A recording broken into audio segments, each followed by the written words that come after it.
Hello, everyone. We are live, and welcome to the Evolve Expert session number 102. And let's start this session today. So, at first, let me thank our partners. So, thanks to VTAX, the commerce platform powering global retail experiences, and Ermit, the platform enabling our global virtual and hybrid events. And let me also just a few words about Evolve. Evolve convenes ongoing structured conversations among board level leaders, and senior operators across commerce. And today, we're going to have a conversation with Renee. Renee Hartman is a board director and strategic advisor who helps startups and scale ups build boards and advisor structures that actually support growth. A longtime retail and consumer expert, she co founded the advisory firm CLA, sits on multiple boards and leadership councils, and works closely with founders and CEOs on governance, strategy, and international expansion. And to co host this session with me, here is Lucas Godoy, our chapter leader in Brazil. Lucas is an advisor, tech executive in digital commerce, and has led customer success and growth initiatives for large enterprise retailers and brands in Brazil, helping them design and run high performing e commerce operations in Brazil. And today he supports leadership teams as a trusted advisor on strategy and execution. So, welcome. And as we always start the expert sessions, we start with a controversial question. So, Renee, are most boards and advisors actually too far from go to market to be useful? Yeah, so I think I don't think they're too far. I think sometimes it's more about how do you structure your advisory board. So I mean, there's two different parts. There's board of directors and board of advisors. But if I think about just advisory boards, I think they can be a key piece of your go to market strategy. It's just a matter of setting it up correctly. And I think that's kind of the key is how founders can use their advisory boards in a way that's helpful to them from a go to market strategy, but also inspiring and sort of motivating for the advisor themselves. So one of the challenges and I think the mistakes I see founders make along the way is they start an advisory board and they really want to very quickly go straight from advisory board to business development, and they want their advisors to, I hear this all the time. It's like, make me introductions, go find me clients, and it's a big leap for an advisor to do that. Most advisors are senior leaders. You're bringing them in because they've been in the industry for a long time. They have a great Rolodex. They have a great, bank of relationships, but they're not going to go burn them overnight, right? And they're not going to be your salespeople. So I think the key thing is, really getting the advisors to really become part of the company, to be inspired, to buy into your vision. So they want to introduce people to them. It's not like you're asking them and saying, hey, go set up sales for me. It's you have to involve them in, and the way to get the advisors in is to involve them strategically in your business. And that means opening things up and being honest about your problems. It means talking to them about strategy, bringing them into the inner circle.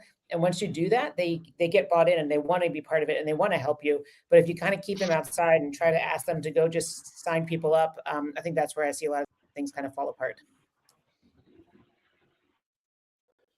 Great. Yeah, thank you. And Lucas, do you have something to add? And also, please feel free I to I I to add kind of anything. get the same feeling as Renee is sharing here. Most of the times, when a founder is talking to an advisor, it's almost like they are asking for the trust we built Yeah. to be loaned to them without giving us the chance of getting the point of the product, knowing the team who's actually going to deliver whatever this founder is telling us. So I kind of feel the same most of the time, Renee, when I'm talking to a founder that I'm meeting for the first time, for instance.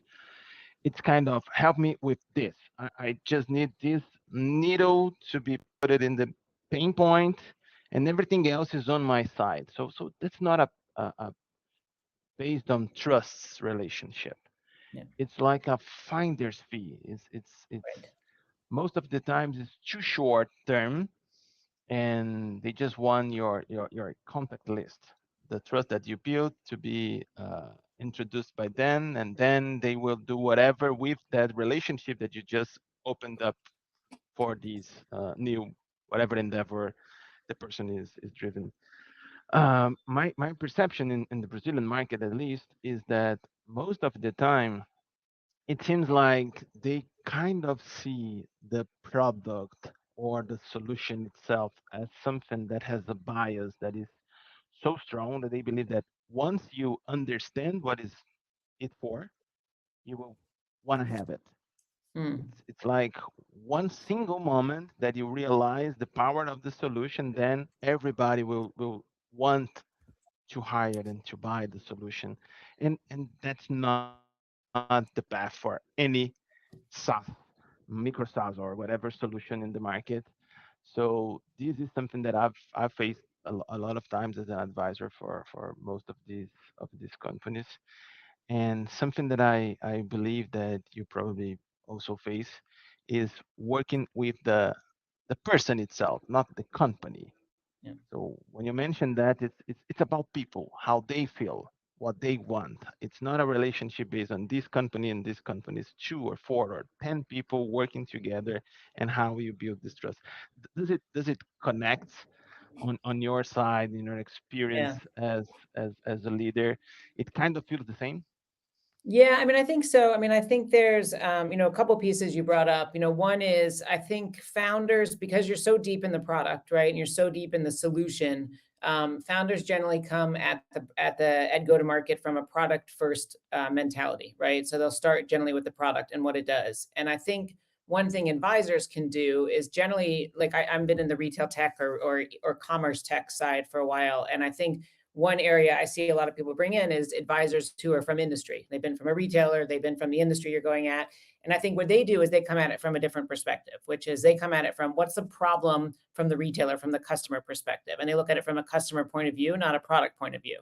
And I think there's so many times where I see the disconnect happening where maybe there's the product is amazing, maybe it's great, but it's either maybe not quite fitting some of the challenges from a political point inside the company and the customer side of things, like from the retail side. I was talking to somebody at a large CPG last night, two large CPGs last night, and they were saying, one of the challenges when startups come to us is first of all, they just misunderstand like the way we run things and structure things as a company. They're giant companies, they're multi-billion-dollar companies. There's labyrinths of all these people and how they make decisions, and they come at it kind of trying to push a product, but there's a whole host of things that happen behind. So one of the advisors I was talking to, she works at a big CPG company. She's actually still working there. And she said the way I could help startups is I could help them learn how to navigate these large companies, because that is a huge thing. You might have a great product, great tech, but it's never going to get through the process because there's so many barriers along the way. So I think that's one piece of it is what are the barriers, coming at it in their language, right? From the customer standpoint, the retailer standpoint of what are our pain points? It's not about your product. It's about how does this help me? And then what are the barriers that come to that? So I think from a positioning standpoint, from a process standpoint, advisors can be that outside voice, which is giving you, and sometimes they gotta, I think, have to be the voice of reason to a certain extent of like, yeah, that's great, but nobody cares, right? And the other issue is not only do you have to make it relevant to them, but you have to make it a priority, right? Because the other thing I hear from retailers and brands all the time is like, nah, that's a next year problem. That's 2 years down the road. I'm dealing with the basics. I just got to deal with what I have in front of me. And I think that's one of the areas where I see it's like, how do you make it a priority for them? And how do you raise it to like, that's not a nice to have, that's something I must have today, right? And how do you kind of create that? So I think advisors can provide that perspective that sometimes as a founder, it's hard to see because you're busy and you're building the product and you're passionate about the product and you're living it day to day. And I feel like a lot of founders sometimes forget that outside perspective. And that's where advisors can really come in, I think, and give that perspective. And I think, you mentioned another thing, which is, I'll give you another example. There's a CEO, there's an ex-CEO I know of a retailer, and he's probably got 40 years experience. He's probably been invited. He's on like probably 10 to 20 advisory boards because everybody wants him. Everybody wants his networks. He's on board of directors. And he told me, he said, all these tech companies come to me and they want me to just go sell their product and give me a commission. They're just like, oh, here's a commission, go sell this, be on my advisory board. And he's like, I'm not incentivized by that. I don't really care. I'm not going to go to all these people I know and try to make some money on selling their tech. It's not interesting to me. I didn't do this to be a salesperson. He said, but one of the companies that I'm on the advisory board, they really bring me in and they tell me all their problems. They ask me about the strategy, they get me involved. And he's like, and I love helping them. I'll introduce them to anybody because I'm really bought in and I'm part of it. And I think that's the piece of it, is like, you have to let them in. And sometimes that means telling them the uncomfortable truth. Things don't look good, the problems that you have. I have an issue with pricing. Do you think this is working? I'm having a problem with my co-founder. All of these things are things you can tell your advisors about. And I think that's what you mentioned, trust, right? And that's what builds that trust and gets them involved. How do you really bring them into the strategic standpoint and not just like, hey, go push things out for me and help me bring people in? Yeah, I think that as you both said, sometimes when people look for advisors, they look for sales and the network and the contacts that these advisors probably have, and usually they have. But sometimes the relationship with them, building the relationship with them, and having these advisors to look inside the company, not outside the company, will be the best, will be better than just the contact. Because and also, if you one way that I believe and I've been seeing also is that if you're bringing this advisor because of his experience and because he has uh, a great, let's say, leverage inside that market, you need to listen to them. So if he's saying, no, I won't give you an introduction to this client because it's not the right moment, it's not the right client, or etc. So if you're bringing them to advise you, the least you should know, you should do is listen to the advice, right? And yeah, so let me bring another question, and I think it connects. I think you both have already talked about a bit, but I'd like to go a bit deeper. So, what do founders consistently get wrong when working with advisors? We spoke about this sales side, business development side. Let's bring to that. But by your experience, Renee and Lucas, what do you see founders consistently getting wrong when working with advisors? I mean, I think we talked about the sales part of it, and I think that's definitely a big one I see. The other one I see, probably the most common thing I hear from founders is, I have some advisors, but I don't use them very well, and we don't do that much together. So I think the other mistake I see people doing is not wanting to formalize things. So I'm a big believer in formalizing the advisory board, having regular meetings, really going into it with an approach of what you want to get out of each advisor, and then making it easy for them to get involved, right? Giving them ways to do it. So you're not asking them for lots of things, but you're really clear what you want from them. And I think most of the time I see it in the same thing. Founders are busy. They've got a lot going on. And when I had my own startup, I had a bunch of advisors that I poorly used as well. And a lot of it was just for lack of structure. Board of directors, you kind of have to structure. You don't really have a choice. There's a governance piece there, and you have to run the meetings. You have to do things in a certain way. I would recommend, founders look at their advisory board, not quite as structured as a board of directors, but structured. I think the other thing that happens from a real board of advisors is the advisors start to become friends with each other, and they start to know each other. And you're creating, you talk about evolve and community, right? Like, I've met other advisors through being on a board of advisors that I've created a community with, right? And the more that you can build that camaraderie, and then you can build off each other, and everybody's learning together. One way I like to see advisory board sessions go is to pick one strategic issue. Sometimes it's positioning, sometimes it's pricing, sometimes it's go-to-market strategy, but pick one thing and you guys spend half an hour just all together collectively talking about one issue that's really important to the company. And then there's a real clear ask at the end of it. Hey, we've talked about this. Could you guys, help me do this? Do an interview with me, introduce me to somebody. I'm doing research. Can you put me in touch with somebody? I'm doing a white paper. But having really specific ways that you can engage people, but to bring them in and structure it in a way that is focused. Because I think the big challenge I see is that life gets in the way. Everybody's busy with business, and you just it starts off strong and then it kind of tails off. Hey, I can add some here, but on my side, what I most have seen is founders get so passionate about what they believe that sometimes the advisor became something that they want to use as a tool and Yeah. not it's more a tactical thing than a strategic Yeah. thing. So they made the decision, then they ask you for something that helps on delivering that strategic whatever thing they already decided. So it's really connected on what you're saying. I I I faced a few times something that I would love to hear from you. That is, when in your experience the advisor or the board of advisors became noisy instead of being a leverage on instead of being something helpful to the Yeah. operation itself. And it doesn't matter where is the issue. It's probably in one of the ends, but it happens a lot because you're Yeah. talking about something that they don't pay much of an attention. So it's a noisy thing. In your Mm. experience, how much this happens, and how you became able to overcome this Yeah. kind of situations in your career. Yeah. I mean, I would say I haven't That's seen it something that much. I I would don't love think to hear I've from you.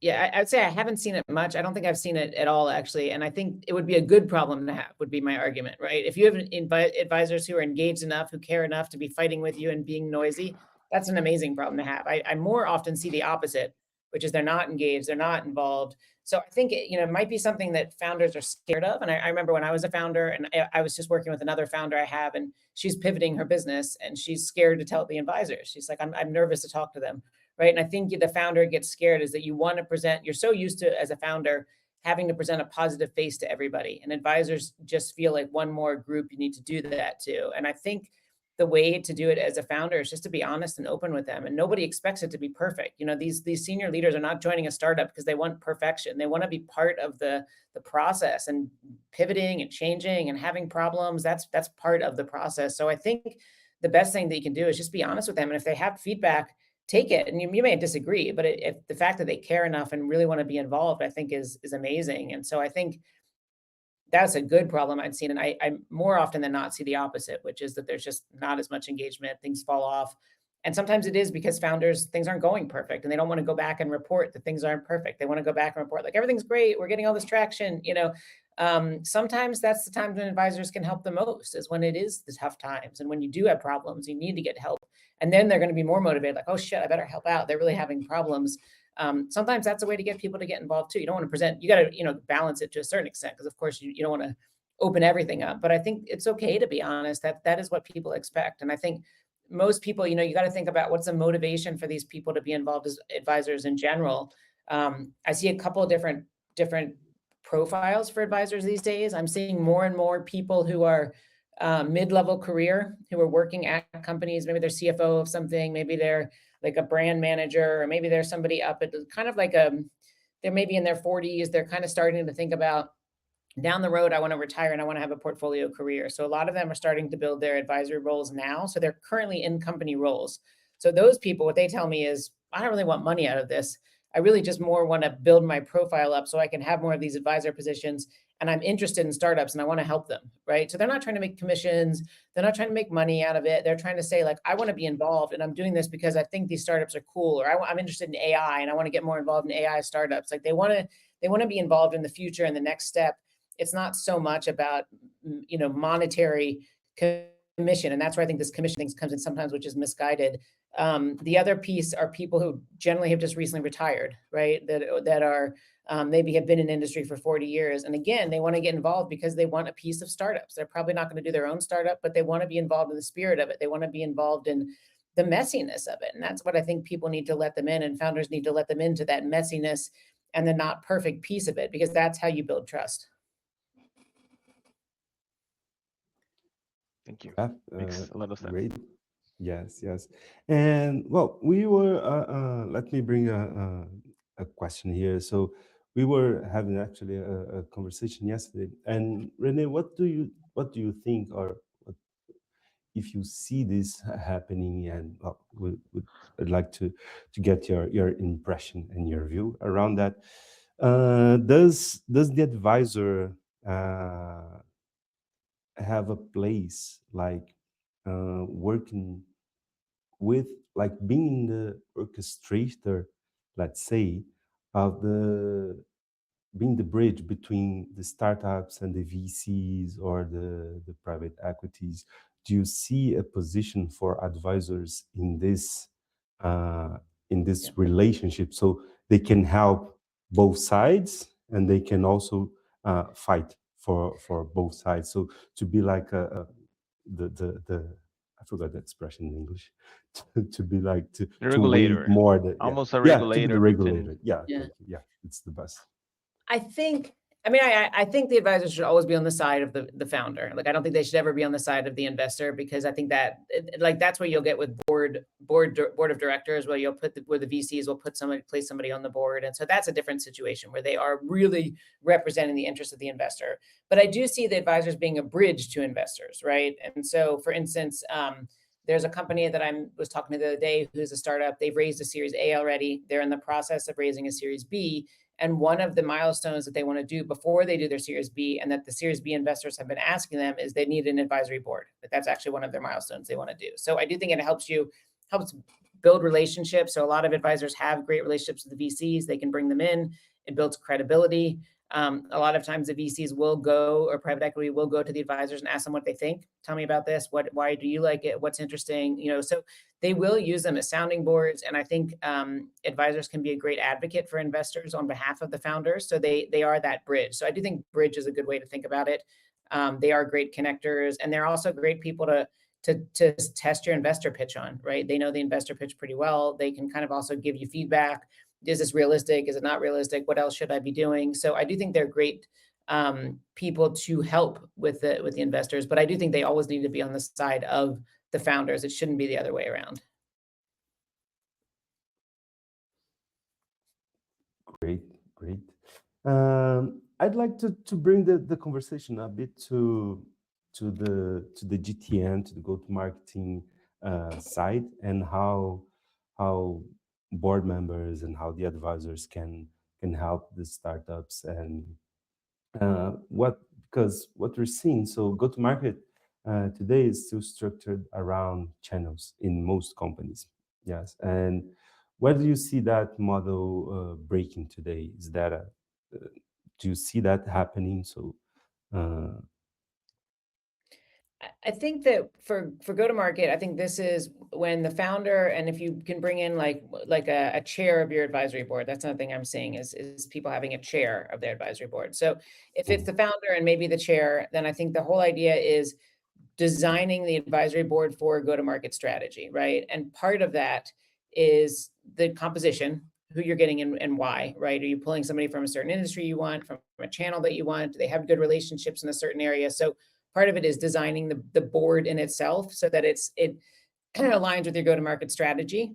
The second way I'd say doing it is to really, I think this is up to the founder, the board, the chair, to structure the advisory board and to give them tools that they can get involved in your go-to-market strategy in a organized way. So I'll give you some examples, right? So it's one thing to say like, hey, can you go introduce me to clients, right? That's one way that I'll see people do it. But the other way you could do it is to give people specific ask, right? So one way to do it is say, here's my list of targets and who I want to reach. Here's the companies I want to reach, kind of people I want to do.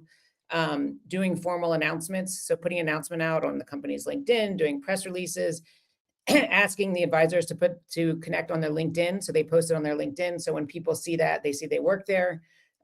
Doing things like asking advisors, are you going to be at this conference? Can I go to the conference with you? Can we walk the floor together? Can we go do some meetings together? So you're going to be there at a place where it's more natural for them to be doing introductions versus asking them to do emails and things like that. You'll be there together, do something together, inviting them to speak in an event you're doing. I'm seeing a lot of companies use advisors as their proxy to talk to. So they'll do it, they'll do a breakfast, or they'll do a lunch, or they'll do a webinar, and they'll ask the advisor to speak, right? So they'll have, or it could be they do a white paper and they quote the advisor in the white paper, and then they tag them on LinkedIn.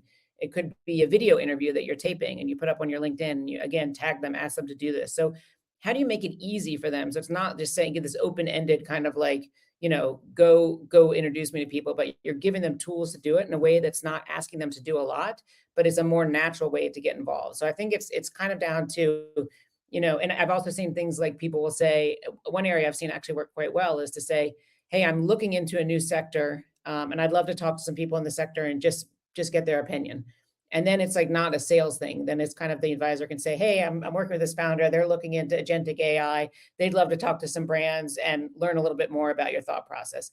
And then they're like, great, happy to do that. And then does that turn into a sales conversation? Probably, right? But the way it started was it started as more of an exploratory conversation. So the advisor feels like I'm just connecting two people who might be interested in the same thing. So I think it's like, how do you give them the tools to do this so it's easy for them and it's something they want to do versus this like very open-ended thing? So I think this goes back to how do you structure the whole thing, everything from announcing it to the way you structure the quarterly board meetings to the how you interact with people on an in between. So even thinking about each advisor, how this quarter, how am I going to engage them and what's the way that's going to work for them? Henry, I would love to bring a kind of extension of your answer right now. You see advisors as those who connect the dots that are unseen from most of the founders, but by what you've said already. Um, is it easier for an advisor to connect a person who has an issue to someone that can build the solution instead of bringing the solution itself as something that is already available? Because when you say that you connect your people to meet each other and then talk about some of these issues, and then they become to a sales process of how can I Yeah. help you, it's the opposite of most of the time I've seen these guys helping or asking for help to introduce themselves. Uh, does it connect in your experience with this? It's two people talking to each other and not just a product being demoed to somebody and that's Yeah. my whole solution. I'm already done Yeah. and the whole thing is packed and you should click on buy and everything will be fixed. Yeah. Does Yeah. it happens in your perspective in your experience? Yeah, yeah. I saw Kamal just said, like, is there a problem to solve, or do we want to just pitch your amazing product, right? I think that is the key, right? Because the advisors can sit outside. They're not your salespeople. They're not supposed to be in selling mode. They're supposed to be understanding the challenges and the problems that people have. So they're strategic, right? They're supposed to be going out and having discussions with people and saying, like, hey, I'm having a problem with X. Do you know anyone who can help me with that? Or I'm trying to explore, how we're going to involve the AI into our business and what are we going to do about that? So I think the idea of using, of being able to come at it from a strategic standpoint, that's where the advisor can really come in. And a lot of times that's not as a salesperson. Like a lot of times from a buyer standpoint, a retailer standpoint, a senior person, they don't want to be sold to. They turn off as soon as they think they're being sold to. So if you can start at it from a strategic level and the sales comes later, I think that often works quite well because they're not all, it's sometimes that's not the best way. A hard sell is not always the best way into people. Thanks. Ring the Y- bell. uh, yeah, and I well, we have here at Evolve we talk with founders a lot and boards and advisors, and we also have we are having a lot of events and we participate in a lot of events, and I think uh, one also smart way to use the advisor for this situation to introductions is to let the advisor start the relationship for some time, because also the founder is he has the pitch on his mind at every time. So if most of founders, if you ask them what they do, it goes the pitch, because this is what he's doing and he's looking Yeah, for yeah, the next day and for the next month also. So yeah, sometimes it's also, even if the company has an opportunity,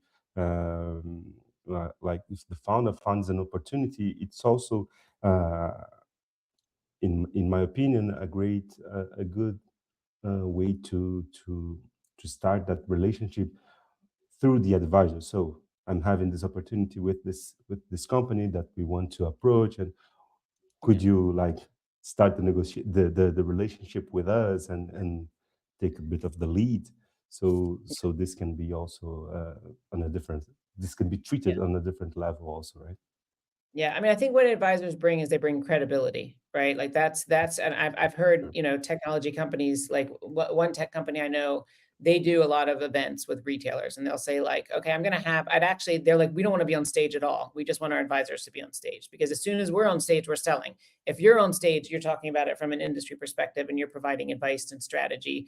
We want to be seen as going in at that level. And so they bring advisors in, like at all these conferences and trade shows. A lot of times they will bring the advisors in to be a third party expert, because they add credibility. And I think that's the important thing to think about, is that they have to bring in the credibility. That's kind of what, when you build the advisory board, you're piggybacking on these people's 30, 40 years of experience and credibility, and you're trying to grasp onto that a little bit. So you sort of have to let them do that and be credible in their situation. So I'll give you another example. Like, I was working with a startup, and they were trying to structure their advisor compensation agreement, right? So I'm a big fan just of, when you bring advisors on, I think you should pay them in cash, or in stock, but I think it shouldn't just be a commission. I don't think advisors are incentivized by commissions.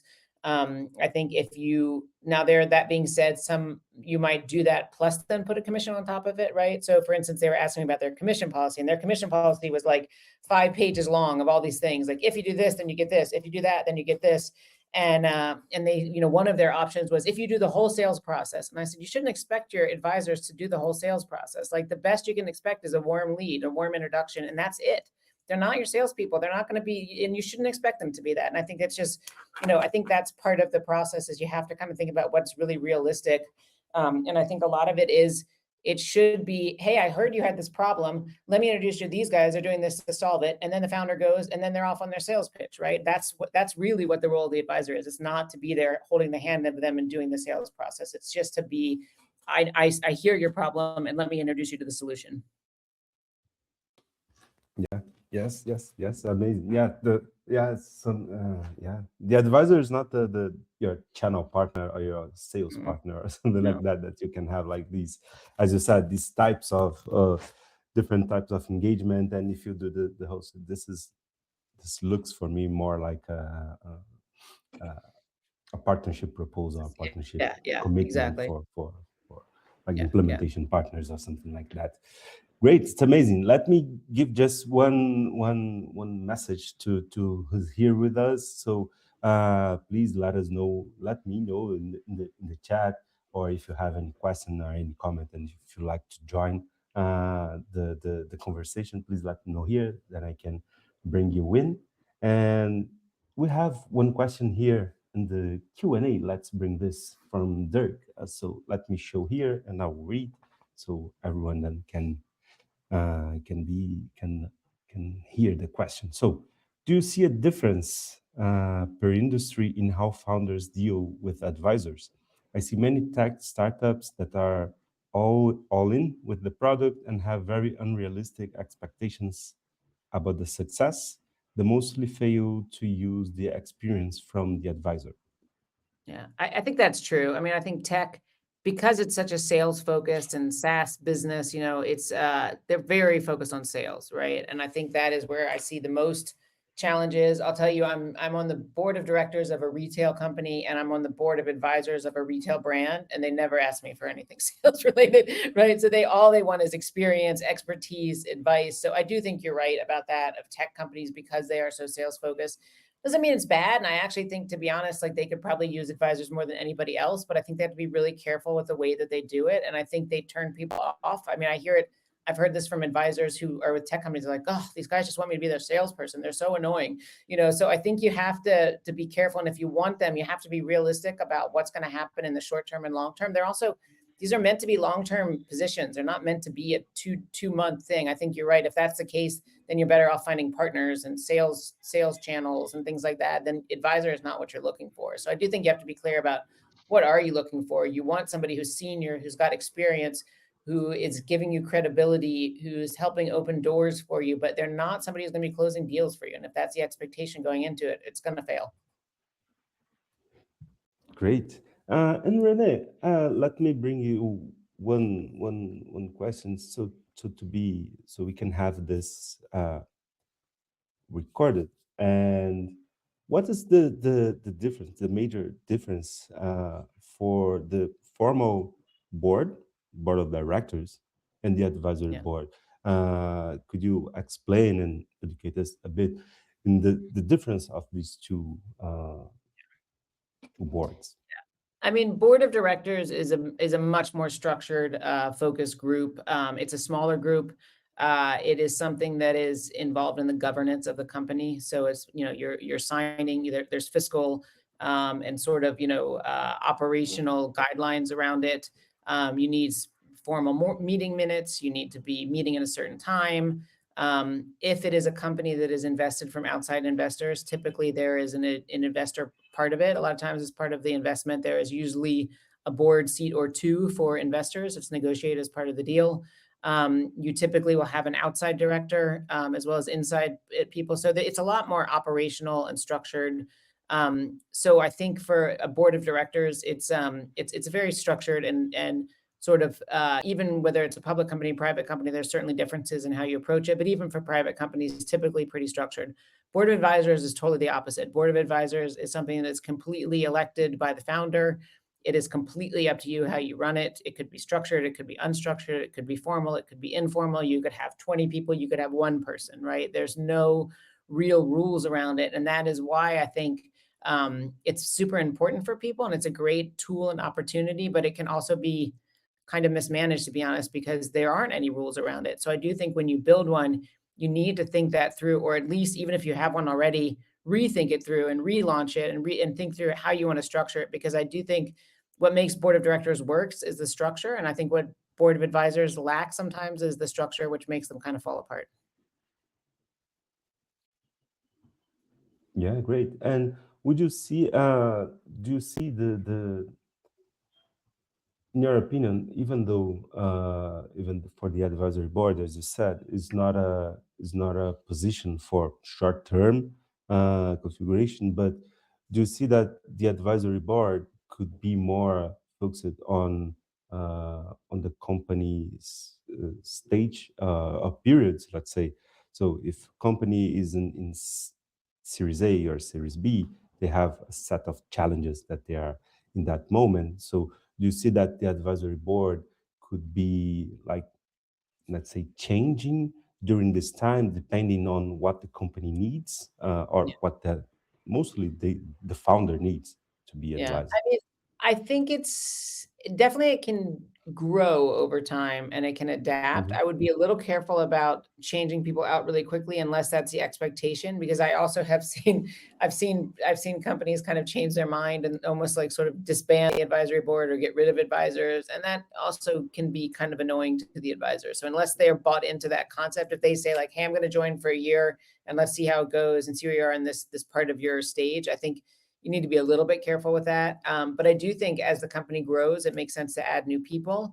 Another area where I've seen advisory boards work really well is international expansion. You want to go to a new country, you bring in advisors from that country. And you could even have different boards. You could have a board for, if you're a European tech company and you're going to the US, you might have a US advisory board or a US customer advisory board. So you could do different ways of doing it that way. And I do think there are certain, you're entering a new industry, you're entering a new geography. Those are great times to add a board of advisors, or at least certain people who will help you bridge that gap into a new industry or a new country. And those are great times to use advisors.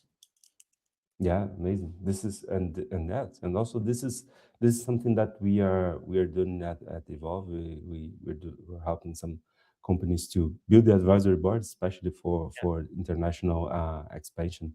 And this is right the same. And when we're talking with board candidates, what we are seeing is also that they have exactly what we are talking about here. It's not that they can only open doors. This is one side. This is important, of course. Everybody understands that.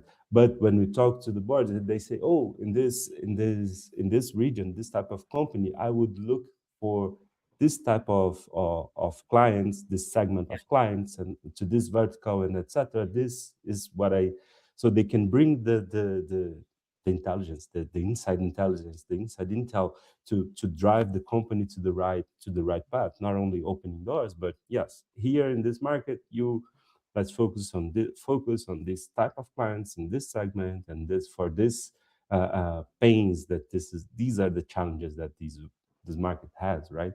So Yeah. they can be very more much more valuable than that. Um, yeah. So It's Godoy, really a please. translation thing.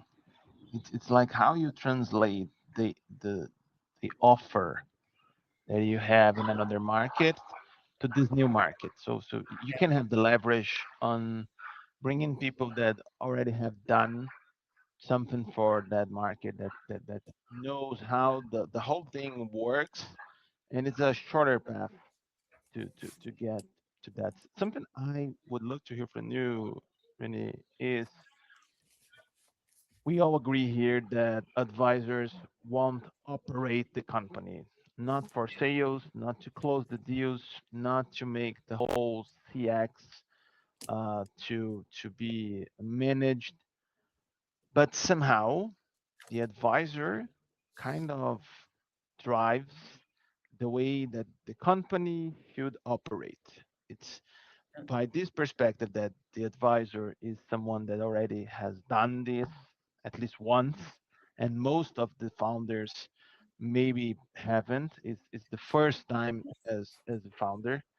How do you see this connection between the advisor talking to the thought leadership of the company, and how all of these things goes through the operation itself, how they become real, how they become something that is perceived as an outcome, and not just as a conversation that never comes to a real outcome.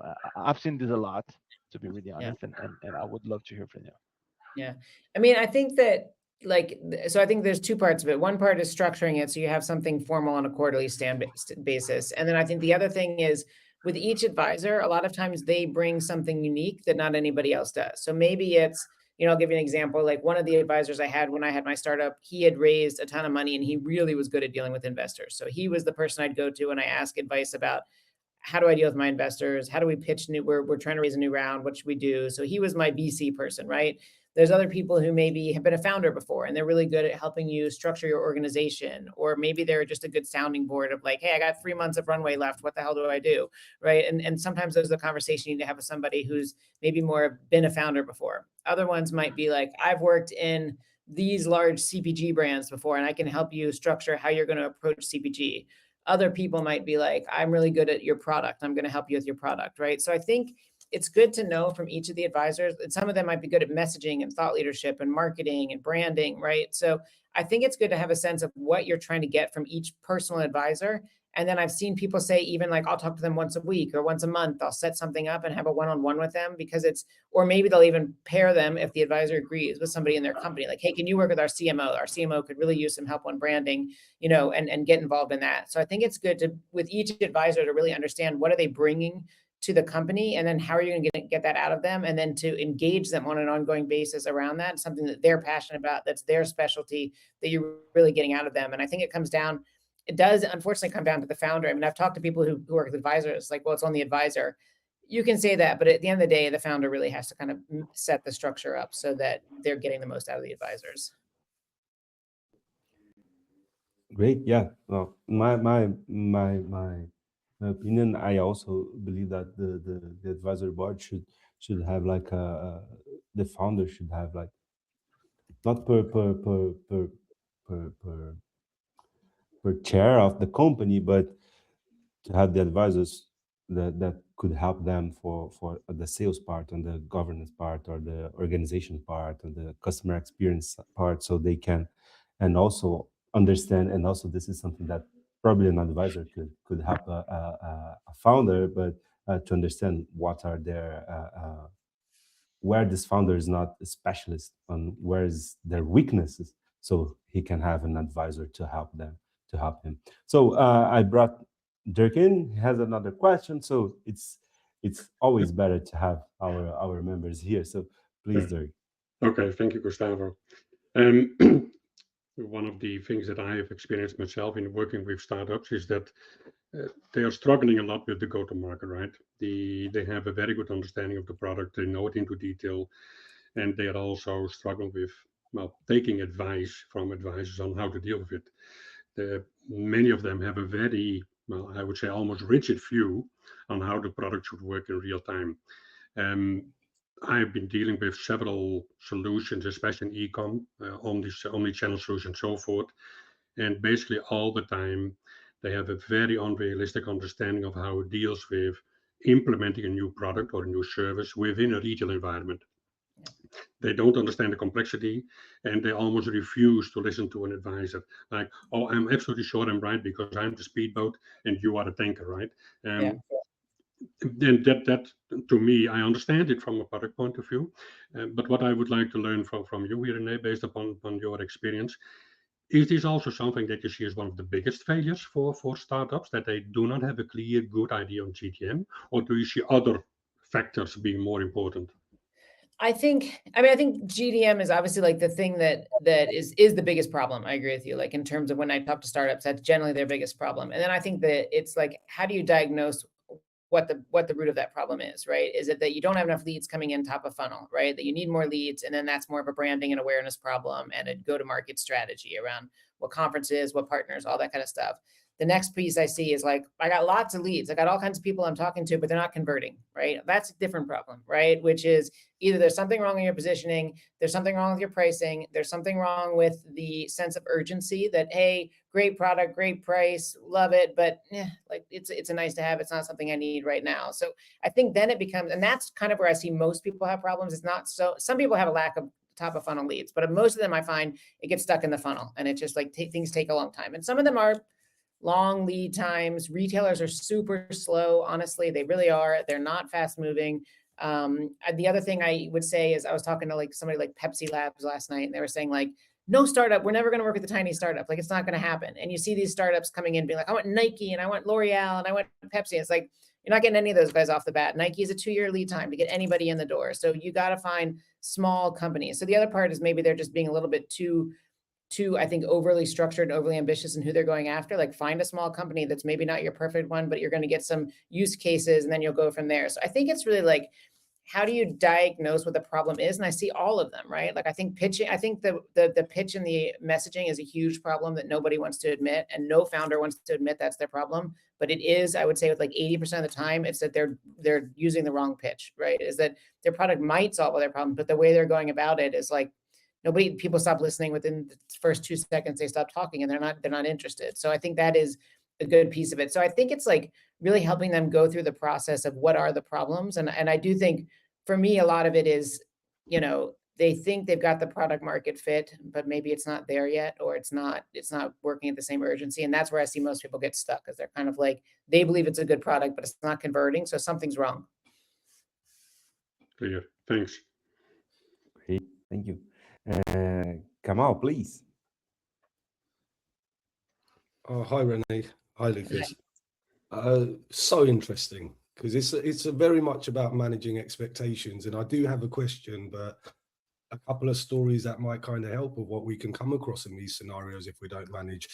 I nearly jumped off the beautiful hills of Sintra in Q4 when I had a founder and the co-founder asked for 6 enterprise deals closed in the first quarter to help them get their investment round on a commission-only basis, because they have to keep their funds for their employees for the next 6-month runway. And it's like, if we didn't have experience, it would have been like, and this was somebody who was qualified out, about what it takes to do it.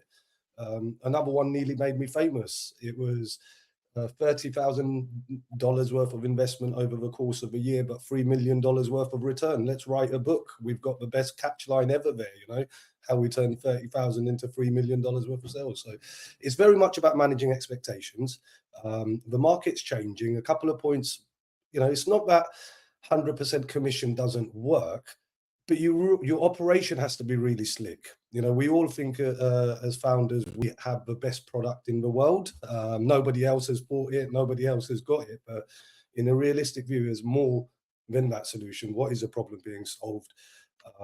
In terms of being an advisor, we were actually forced to build a business around it, because we have grown through referrals. Renee, Lucas, you've really picked up on the channels element. And all of our business comes from referrals. So sometimes we're connected to this founder or investor or the board in the background. And you really want to help the company, you understand the solution, but by handing your trusted referral over, are they looking after it? Are they coming to it prepped? Because we get enough calls in the background say, hey, do these guys know who they're speaking to today? Do they know what role I hold? It didn't seem like they actually understood the task. So we were forced to be away from just that trusted advisor stroke referral, because everybody wants sales. Let's not be about it. But for me to hand over what we've built on trust, what we haven't chased the number of referrals we're putting in. We've chased how many really decent problems can we make an impact on. So for me to hand that over, let's take a step back a second. What are we going to do when we hand it over? If we're happy, fantastic, it saves us a lot of legwork. But if we're not happy and we really want to help, then we're going to have some guidance rules around what happens when we make that referral. So we were actually forced to, based on what you said, Renee, to look and say, well, what you actually want requires multiple skills and multiple specialists, and you can't just come to. We're not going to just hand you a referral. As great as your product is, there's a whole reputation there. So being a trusted advisor, to hand over sales is a specific something. I agree with what Lucas said about a direction. So yeah, a couple of stories there. My question was, what I come over quite repeatedly, and it was on the channels element, was I find the board and the founders are generally looking for that silver bullet. What's the channel that we turn the tap on? Yeah, and you have this acceptance that we need to play in all channels. Oh, we need to be better at social media. We need to do this. But Renee, Lucas as well, is there a channel that you would see where the most effort is wasted? Because is there one that stands out that you might say, okay, this is something that they keep trying and the metrics should bring back results? But is there one you could be able to highlight? I mean, I would say, the answer, unfortunately, is it depends, right, on what the company is about, right? So I think one instance, like you bring up referrals, right? And so I've seen people think about it this way: is like, okay, what's a referral worth to me? So I've heard advisors or people say like, if the deal's over $1 million, I'll do a commission and it's worth my while. If it's like a SaaS fee that's $100 a month, like it's not worth my while to do a referral. I'm gonna make $7 on it. It's just not worth my time. And it's the same thing I've seen with like agencies is another one. People always talk about agencies. Like, how can I go through the channel of agencies? And a lot of times agencies say the same thing. Like, I don't really care about making a commission on this. If I can win more business for me, if I can get something that's going to make me look smarter in front of my client, I'm interested. So I think it kind of depends on each of the individual companies and what is really the incentive for the other person to sell you in. And it's not always money, right? I think people think about it as commissions, and everybody defaults to commissions, and commissions don't always work. Sometimes they do, but sometimes that's not the goal at all. And sometimes it's about doing something else and it brings them something else. I would say the one that I see does work over time that everybody says is conferences.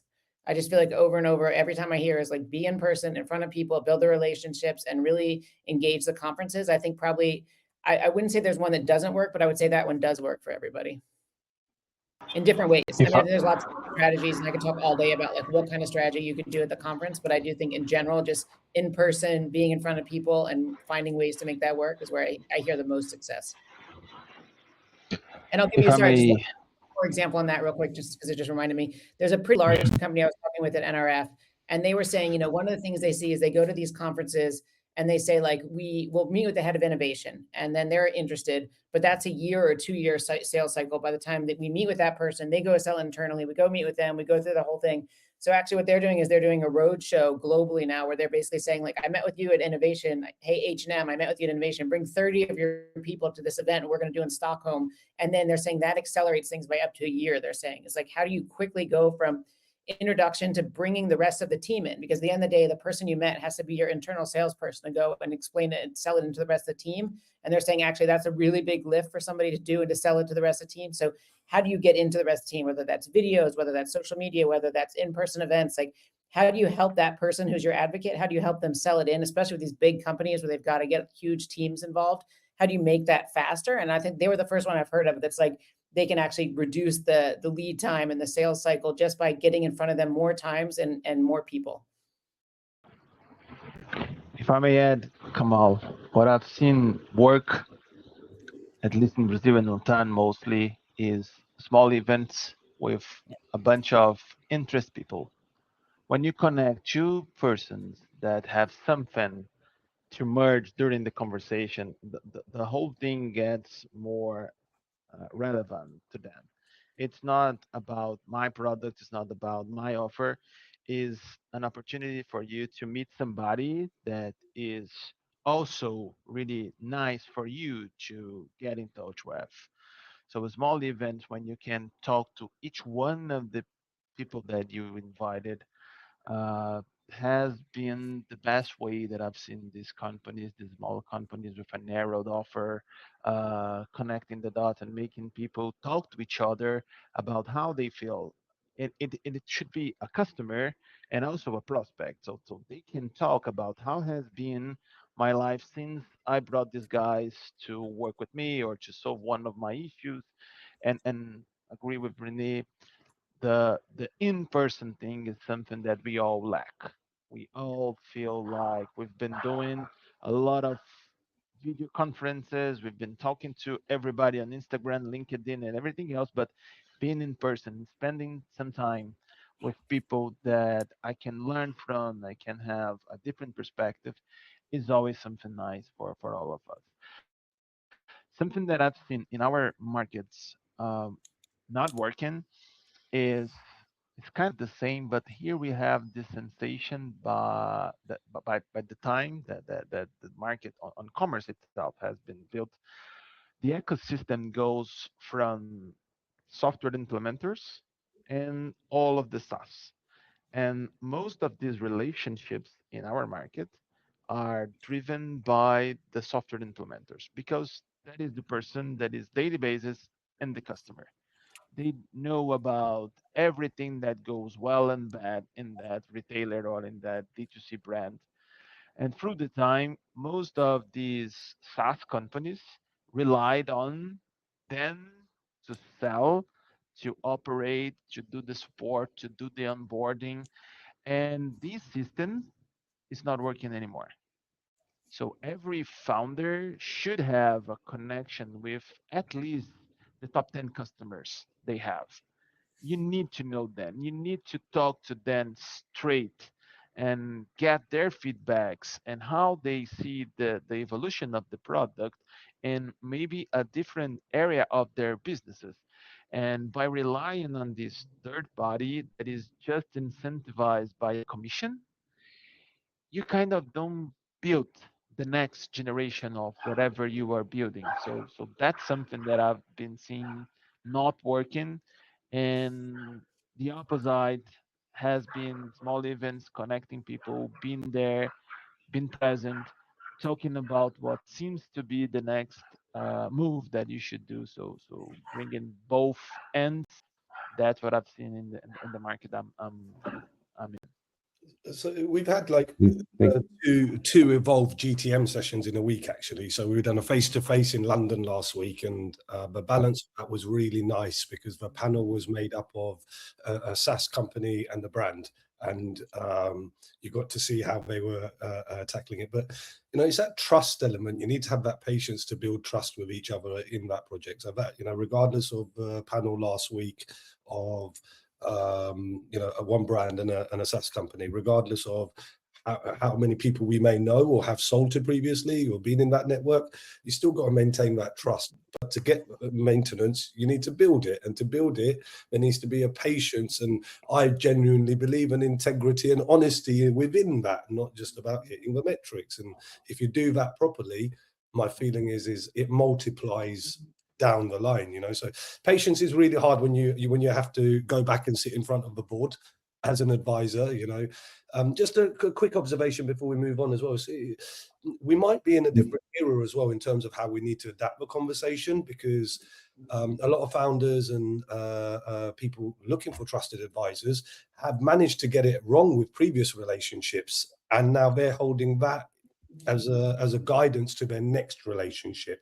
I can't say I'm a fan of that approach. I think it's quite a wrong way to look at it. But you know, we're in this era where founders have got it wrong, teams have got it wrong, advisors have got it wrong, and now everybody's a little bit more cautious about, hey, should we jump in on the next one? And it's like, okay, that's cool, but you still need to have that win-win situation for all. You know, just a few thoughts from doing this for a while. Great. I totally agree. Yeah, that's the big challenge everybody have, and that's where I see like people say that I tried that before, it didn't work, right? Like that's always what people say, or I had one, don't use them very much. So I do think it is this idea of like, how do you, and even if they have, like I always think there's never a problem in starting up again, right? And redoing it. It's not like you have one shot at this. But I do agree with you. I think that's where I see people really go wrong, is they had it and just kind of fizzled. Yeah, and I also comply with what you're saying, that the patience element is really a big one.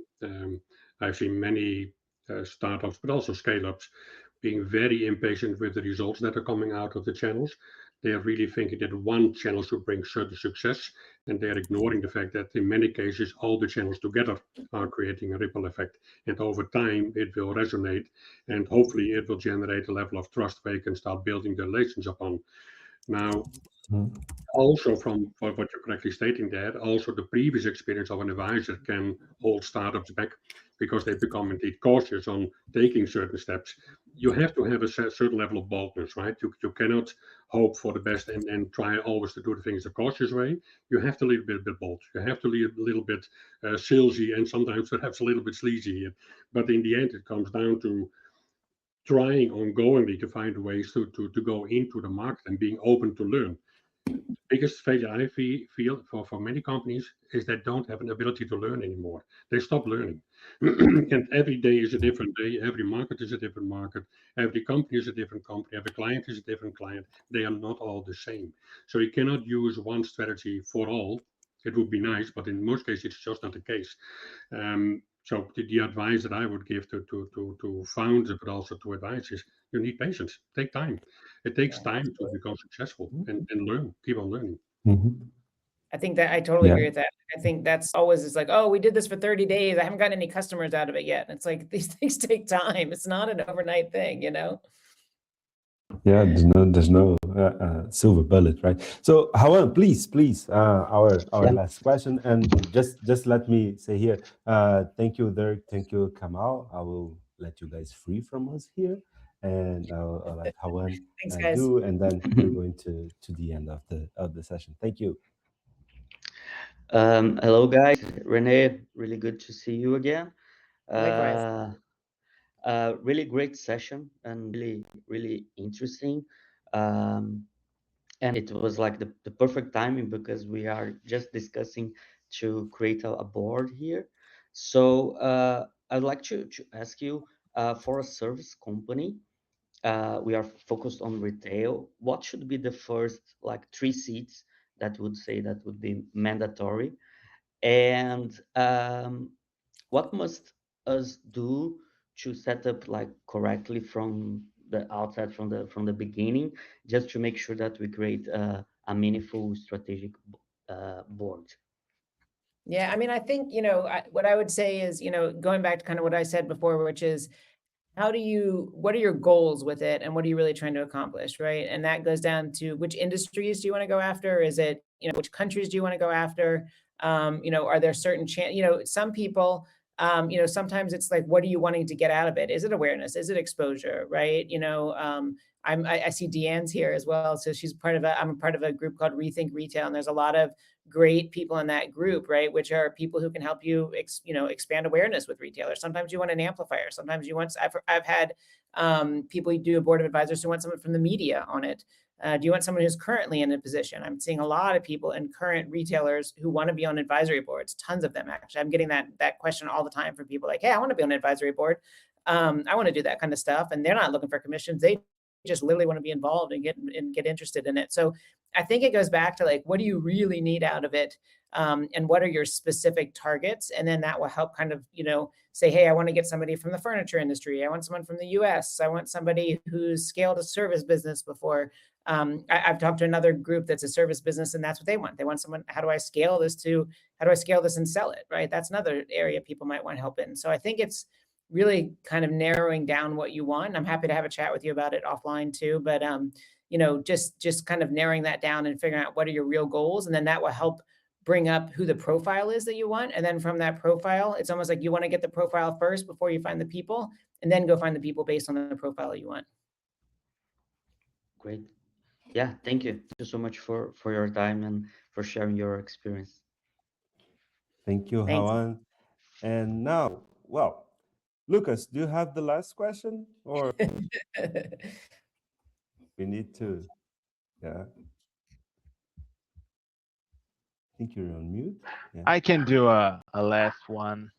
I'm yeah. actually pretty much happy to have this talk with you, Renee. Most of the things we discuss here is something that I've faced. Um, I would bring the last question on a perspective that I've seen a lot too, and I still don't get one straight answer. So maybe you can help me with this. Uh, if a founder is looking for a group of advisors or one advisor as a growth lever, what should they do on both ends from day one?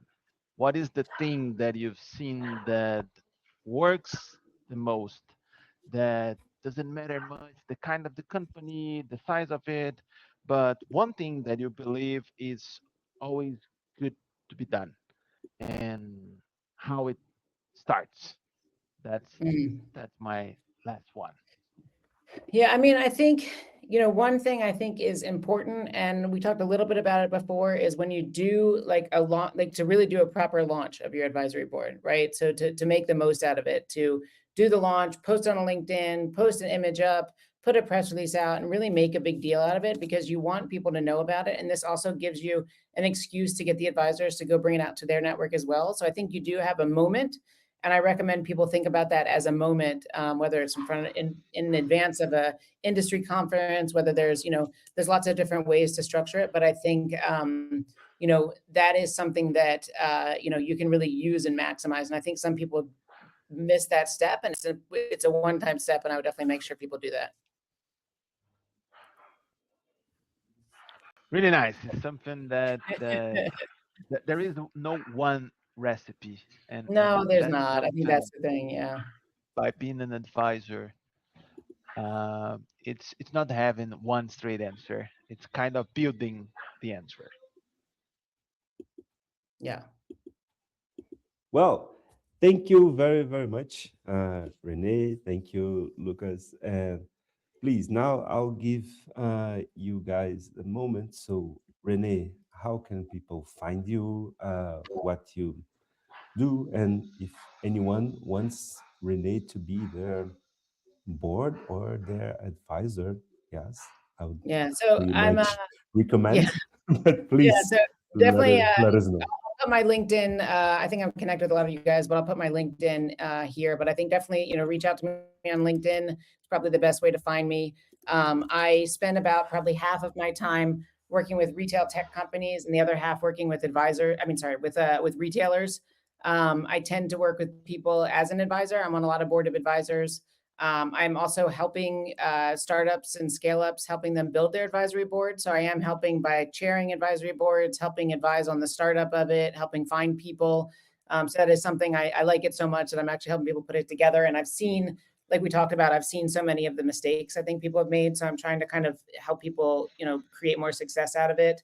And I'm always available for consulting. But I spent about I'm at a lot of the retail conferences. If anybody's I'll be in London at Retail Tech Show. I'll be at Shop Talk Europe. I'm at a lot of these retail conferences. So always happy to chat, and please reach out on LinkedIn.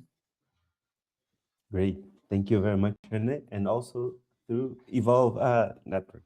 And Lucas, Yes. please let us know.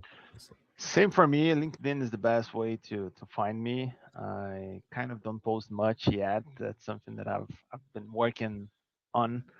But LinkedIn is where I most share my deliveries, the companies I've been working as an advisor. I for sure am looking for the next generation of companies that will be brought together, that maybe would be one person company driven a whole business, and a board of advisors for sure will be helpful. Looking to learn from some of these guys, and it was really, really nice to learn from you today, Renee.